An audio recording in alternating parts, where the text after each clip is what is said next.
চৌরমণি সংসদে। আজকে আমাদের পঞ্চায়েতের পক্ষ থেকে বিশেষ গ্রাম সভা, যেটা সরকারিভাবে আমাদের ব্লক তথা জেলার নির্দেশে আমরা আজকে এই বিশেষ গ্রাম সভাটায় উপস্থিত হয়েছি। বিশেষ গ্রাম সভায় আসল উদ্দেশ্য হচ্ছে যে বিরসা মুন্ডার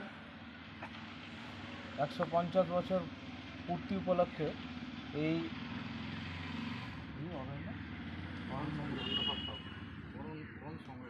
বন সংরক্ষণ দিবস, যেটা আমরা একটি গাছ লাগিয়ে আমরা সেই বিশেষ গ্রাম সভায় এই দিনটাকে উদযাপন করব। আর আমাদের উদ্দেশ্য যেটা হচ্ছে যে গাছ লাগাবো, ঠিক আমরা সবাই জানি যে একটি গাছ একটি প্রাণ। যদি পাশাপাশি কোথাও মানে প্রাপ্তবয়স্ক যেগুলো গাছ, পুরনো গাছ যেগুলো কাটবো, একটা গাছ কাটলে আমাদের মাথায় রাখতে হবে 10টা 15টা মানে অধিক সংখ্যক গাছ আমাদের নতুনভাবে যেন আমরা লাগাই। এটা আমাদের প্রত্যেকের নিজের সচেতনতার মধ্যে দিয়ে এটাকে ভাবতে হবে এবং পার্শ্ববর্তী যারা থাকে তাদেরকে আলোচনার মধ্যে দিয়ে এটা জানান দিতে হবে যে গাছ লাগালে আমাদের অনেক কিছু উপকারিতার জায়গায় থাকে। যেমন গাছের মধ্যে দিয়ে আমরা যেমন অক্সিজেন পাই, আমরা যেটা ছাড়ি কার্বন ডাইঅক্সাইড সেটা তারা গ্রহণ করে।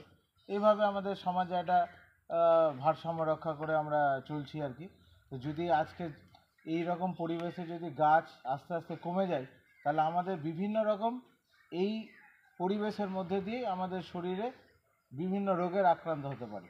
যার জন্য আমরা এটা একটা সচেতনতার মধ্যে দিয়ে এটা পালন করার চেষ্টা করছি এবং আমরা গাছ লাগাবো আর কি সবাই মিলে। যার জন্য আজকে আমরা এই জায়গায় মিলিত হয়েছি।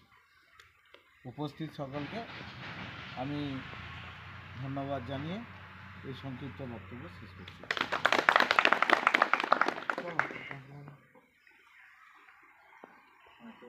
তাই তো কোথায় লাগাবো?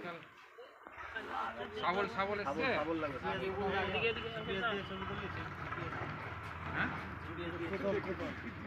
সাকিবুল দাকে কিছু বলার জন্য বলেন না। আমাদের শিল্প পরিকাঠামোর সঞ্চালক ওনার কিছু বক্তব্য বলার জন্য অনুরোধ করছি।